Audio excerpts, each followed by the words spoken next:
किसकी अग्र पूजा कर रहे हो युधिष्ठिर? इस कृष्ण की? हट! अग्र पूजा उसकी होती है जो हर क्षेत्र में सर्वश्रेष्ठ हो, हर क्षेत्र में अग्र हो। और ये कृष्ण, ये तो छल करने में अग्र है। मैं इसको सर्वश्रेष्ठ नहीं मानता। शिशुपाल, अग्र पूजा किसकी की जाए, वो यज्ञ के आह्वानकर्ता का अधिकार है। आप अपनी मर्यादा से बाहर जा रहे हैं। निसंदेह।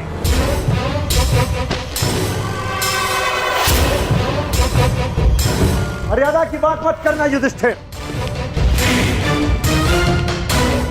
क्योंकि मुझ में मर्यादा होने का दम्भ है तो तुझ में नहीं हो सकता युधिष्ठिर। और दम्भ हो भी तो किस बात का? 5 पिताओं के पुत्र को कुल का दम्भ हो भी नहीं सकता। सावधान शिशुपाल! चिल्ला मत भीम। इस बार चिल्लाने से कुछ नहीं होगा, सत्य ही कह रहा हूं। राजसूय यज्ञ कर लिया, परंतु सम्राट होने का गर्व कहां वर्णावत के भगोड़ों के पास? कहीं दान में मिले राज्य को पाकर शूर होने का भ्रम तो नहीं तुझे? जरासंध को छल से मारने के पश्चात स्वयं को न्यायशील कहने का साहस भी नहीं। केवल शरीर ही बड़ा पाया है या साहस भी है भगोड़े कहेंगे? अगर साहस है तो उठाओ शस्त्र। आप अतिथि हैं छेदी नरेश, अतिथि स्वीकारिए। विघ्न क्यों डाल रहे हैं? शांत युधिष्ठिर, मुझे रोक रहे हो। अपनी माता को रोका होता जब उसने एक स्त्री को 5 पुरुषों में बांटने का आदेश दिया।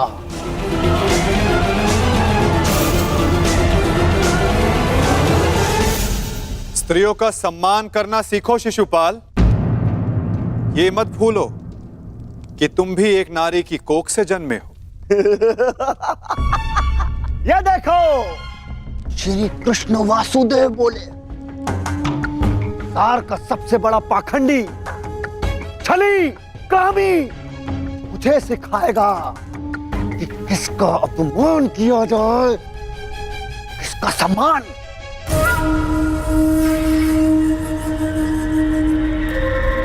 अग्र पूजा की कामना रखने वाले,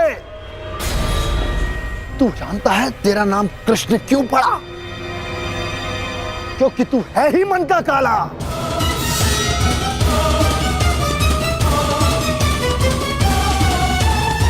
तेरे माता पिता ने तुझे जन्म देते ही इसलिए त्याग कर मथुरा से गोकुल पहुंचाया, क्योंकि तेरे पांव देखते ही भाप गए थे कि तू कुलनाशक सिद्ध होगा।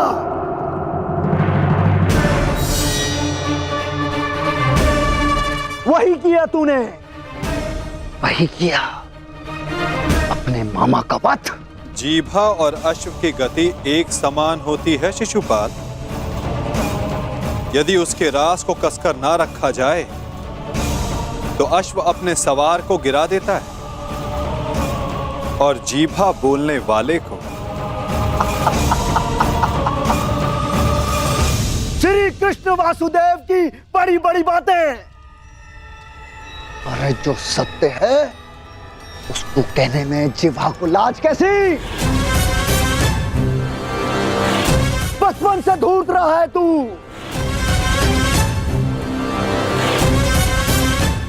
सब जानते हैं, माखन स्वयं चुराता और आरोप अपने मित्रों पर लगा देता। धूर्त मुझे कहता है कि जीवा पर रास कसूं। तूने जो वृंदावन में रास रचा है वो संसार जानता है। कामी है तू, कामी। प्रेम का झांसा देकर जो स्त्रियों को ताड़ता रहा, वो मुझे स्त्रियों का सम्मान करना सिखा रहा है। क्या क्या नहीं किया तूने? स्नान करती स्त्रियों के वस्त्र तूने चुराए। अरे गोकुल की विवाहित महिलाओं को मोहित करके उनका चरित्र पतन तूने किया।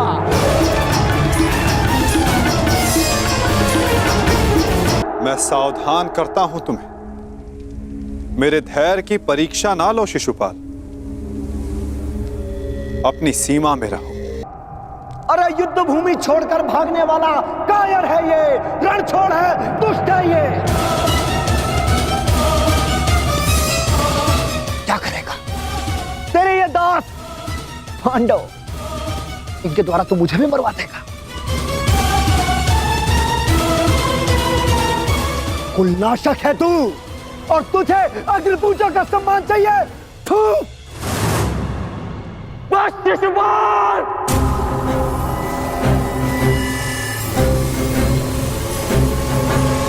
अपनी सीमा को वश में रखो। हट! मुझे एक सूत पुत्र की मंत्रणा की आवश्यकता नहीं है। ये मेरा और इस ग्वाले का प्रकरण है।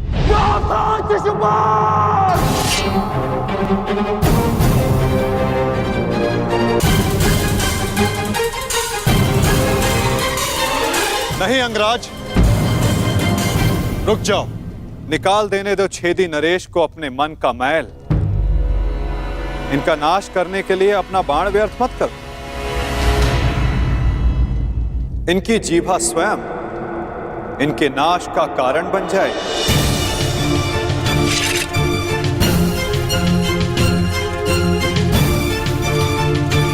ऐसे बालक योद्धाओं को तू अपने छल से वश में कर सकता है, या फिर तेरे इन दास पांडवों को। मेरे जैसे वीर को नहीं।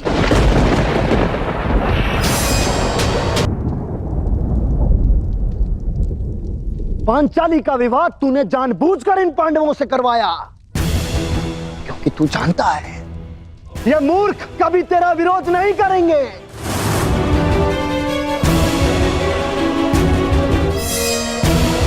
सखा सखी, सखा सखी की संबंध की आड़ में क्या रासलीला रचा रहा है तू, ये मैं भली भांति जानता हूं।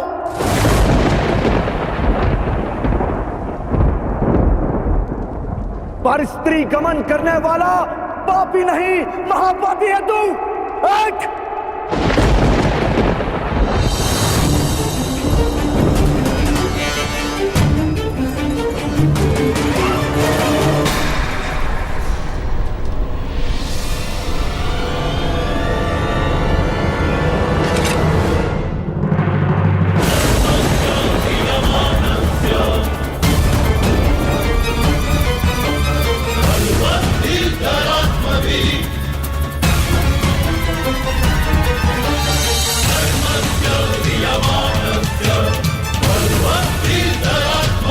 तुम्हारे पापों की सीमा समाप्त हुई और मेरी सहनशीलता भी।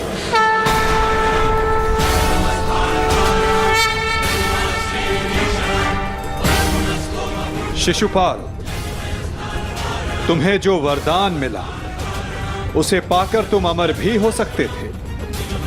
मृत्यु का भय नहीं था। इसलिए संसार और मानवता की भलाई के लिए, उसके कल्याण के लिए तुम वो कार्य कर सकते थे जिनके लिए तुम्हारा नाम सदा स्मरण किया जाता शिशुपाल। परंतु शक्तिशाली होने के अहंकार में तुम अपने वरदान को व्यर्थ कर बैठे शिशुपाल।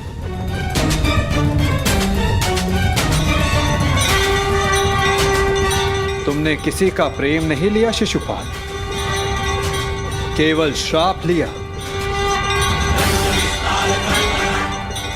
अब देखो, तुम्हारा अंत, तुम्हारी मृत्यु तुम्हारे समक्ष है। ये क्या कर रहे हैं वासुदेव? ये अन्याय है। मैं इसका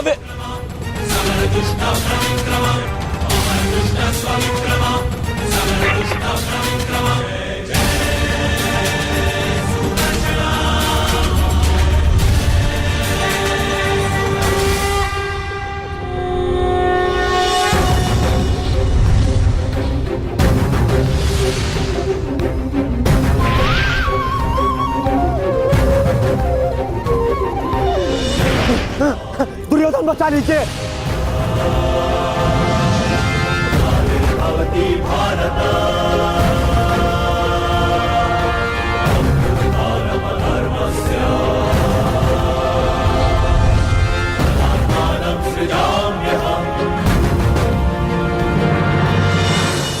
महाराज, मेरी रक्षा करो, मैं दोस्त हूँ, कायर हूँ, मैं क्षमा चाहता हूँ, मेरी रक्षा करो। नहीं, तुम केवल एक अपराधी हो जिसे बार बार सावधान करने के पश्चात भी वो नहीं माना। तुमने न केवल एक अतिथि की मर्यादा भंग की, अपितु एक स्त्री के सम्मान पर भी प्रहार किया। तुम्हारी सहायता करना एक अपराध है जो मैं नहीं करूंगा।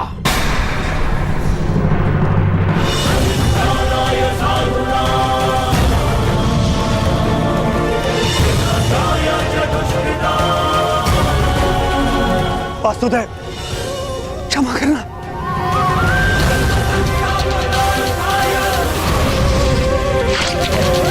शिशुपाल,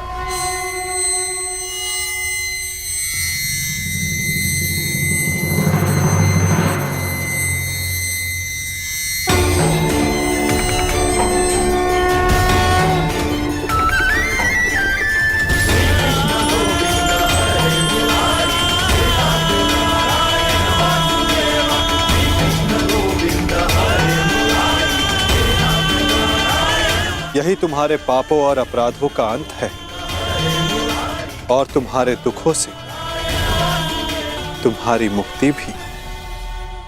अनर्थ हो गया वासुदेव, अनर्थ। जिस अतिथि के केवल अपमान से यज्ञ भंग हो जाता है, वहां उसका वध कर दिया आपने।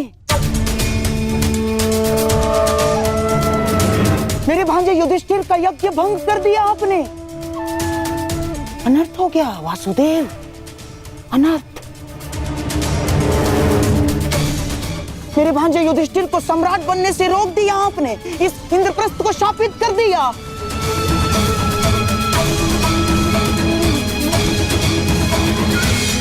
मामा श्री उचित कह रहे हैं।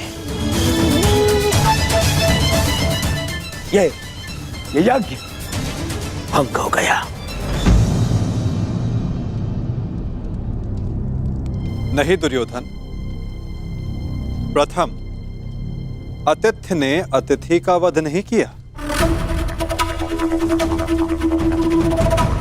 दूसरा, अतिथि अपनी सीमा और मर्यादा का उल्लंघन बार बार समझाने के पश्चात भी कर रहा था, इसीलिए प्राण खोने से पूर्व उसने अपना अतिथि का पद खोया। तीसरा, उसने अपराध किया जिसका उसे दंड मिला। और चौथा, जहां अपराधी को मुक्ति मिले वो स्थान श्रापित नहीं, सम्मानित होता है दुर्योधन।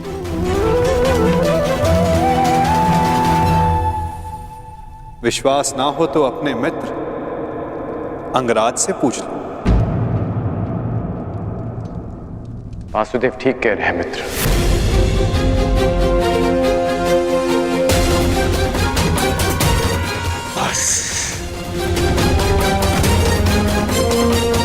मित्र शांत हो जाओ। इस समय तुमने कुछ कहा या किया वो तुम्हारे विरुद्ध जाएगा। मित्र, तुम हस्तिनापुर के प्रतिनिधि हो। तुम्हारी एक भूल हस्तिनापुर का गौरव सदा के लिए नष्ट कर देगी। शांत हो जाओ मित्र। मैं शांत नहीं रहूंगा। यहाँ एक अतिथि की मर्यादा को भंग किया गया है। अब मैं इस स्थल पर एक क्षण नहीं रुकूंगा।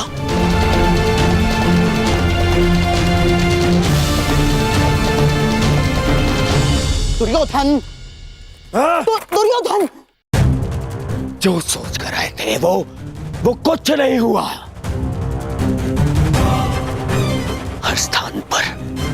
हर स्थान पर हमें छलने के लिए प्रयोजन किए गए। मुझे तो ये समझ में नहीं आता कि हम यहाँ आए हैं क्यों थे। चलिए मामाश्री। मित्र,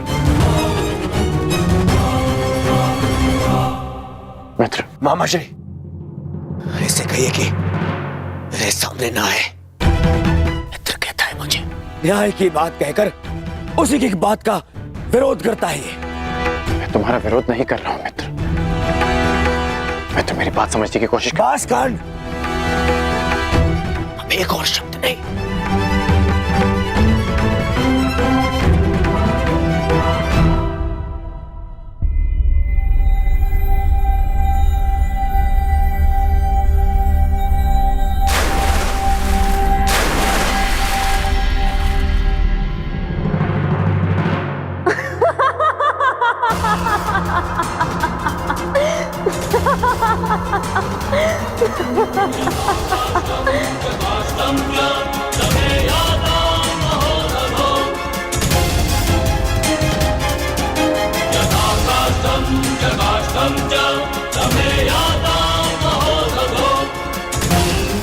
सबकी उनके पिता से तुलना करने वाला स्वयं भूल बैठा कि वो किसका पुत्र है।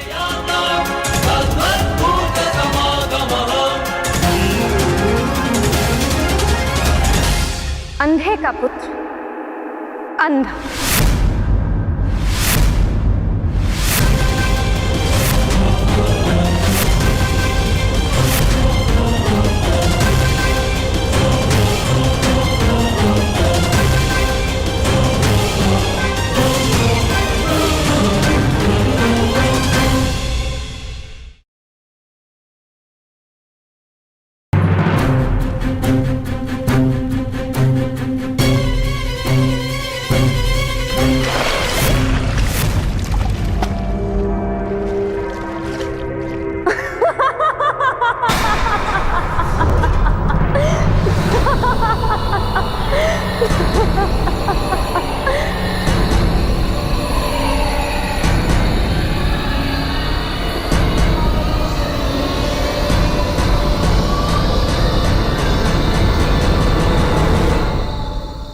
सबकी उनके पिता से तुलना करने वाला स्वयं भूल बैठा कि वो किसका पुत्र है।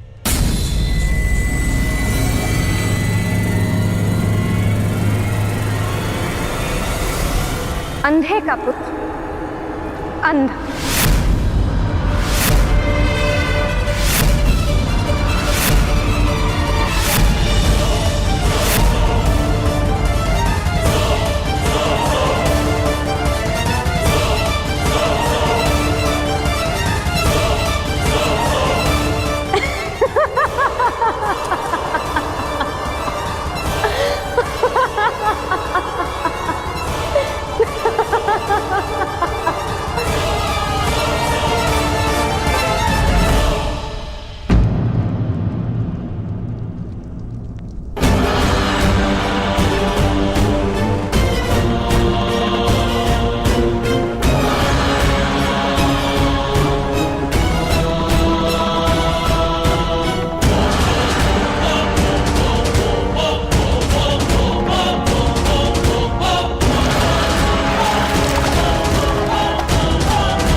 मित्र मेरी बात सुनो, मित्र मेरी बात सुनो, मित्र मित्र बात सुनो, मित्र बात सुनो, मित्र मेरी बात, मित्र रुको। नहीं गण, ये रुकने का नहीं, प्रारंभ का समय है। प्रतिशोध का प्रारंभ। यद्यपि युधिष्ठिर को मैं सम्राट बनते हुए नहीं देख सकता था, फिर भी मैं आया, है ना? पर आज द्रौपदी ने मेरा अपमान कर दिया कर्ण। मुझे अंधे का पुत्र अंधा कहा, मेरे पिता का अपमान कर दिया। इन पांडवों ने मेरा अपमान कर दिया कर्ण। मैंने तुमसे कहा था कि मैं इन पांडवों का कभी अहित नहीं करूंगा,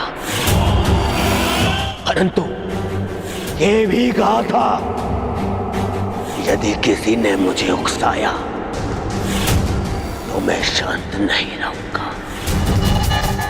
जो आज मेरे साथ में हुआ, जो पांचाली ने मुझे कहा,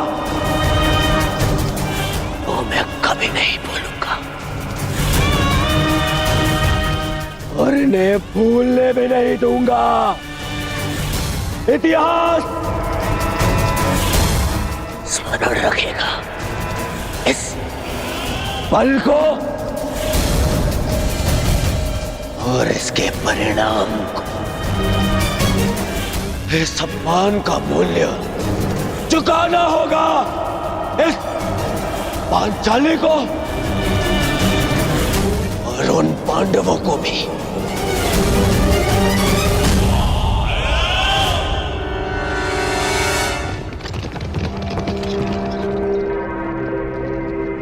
अंगराज,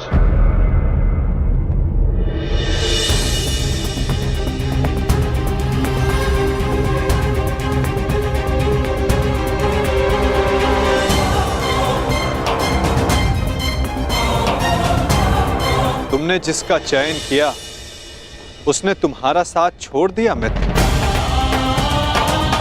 अब भी समय है, अंतिम अवसर है, उचित चयन कर लो मित्र। अपने चयन का अंतिम अवसर मैं रंगभूमि में छोड़ आया हूं वासुदेव,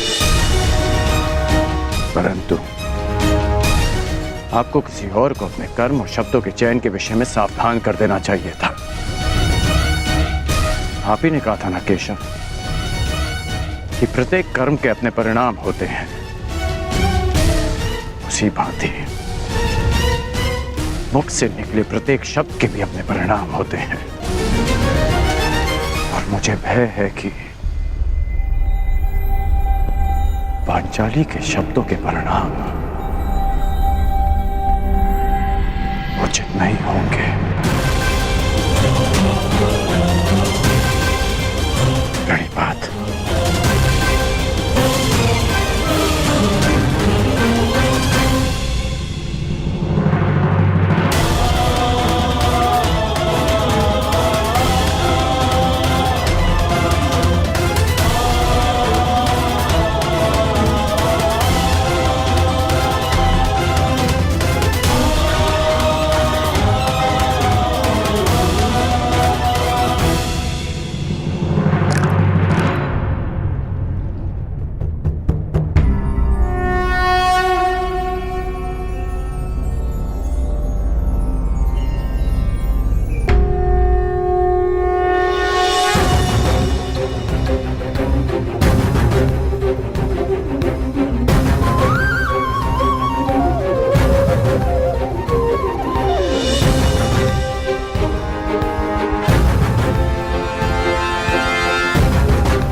आओ सखी।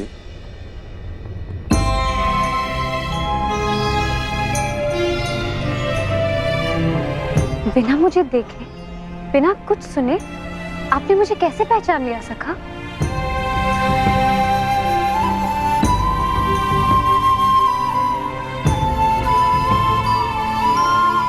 सखी सखा का संबंध ही ऐसा होता है, एक सुनकर तो परायों को पहचाना जाता है सखी। केवल मन से जिसकी मन की बात जान लो, सखा वही होता है।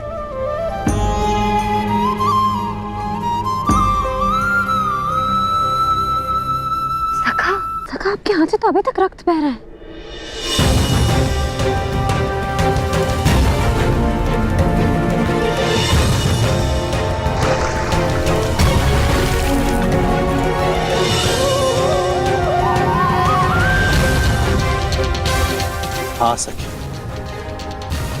कुछ घाव सरलता से नहीं भरते हैं।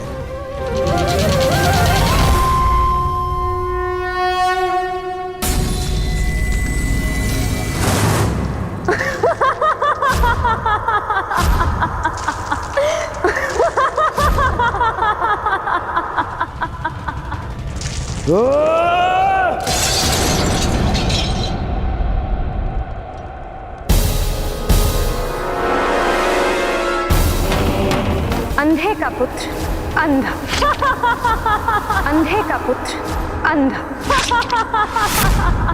अंधे का पुत्र अंधा, अंधे का पुत्र अंधा।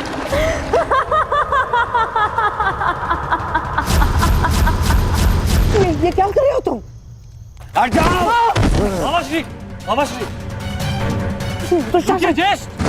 खाता घाव लग जाएगा जेश। तो मैं जानना चाहता हूँ कि ऐसा कौन सा घाव है जो उस घाव से ज्यादा पीड़ा दे सकता है जो पांचाली के वचनों ने मुझे दिया है।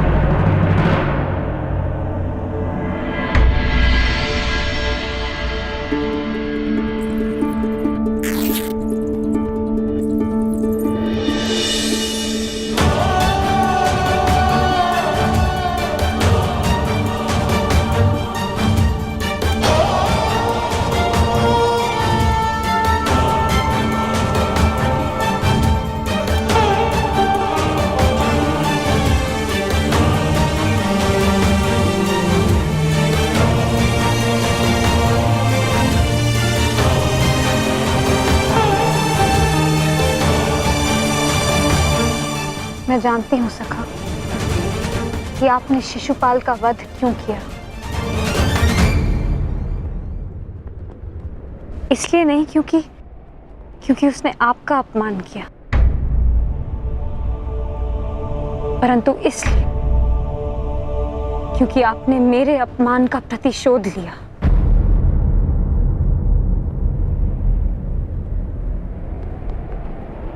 प्रतिशोध सबसे भयंकर अस्त्र है याज्ञसेनी, जो कभी ना भर जाने वाले घाव दे देता है।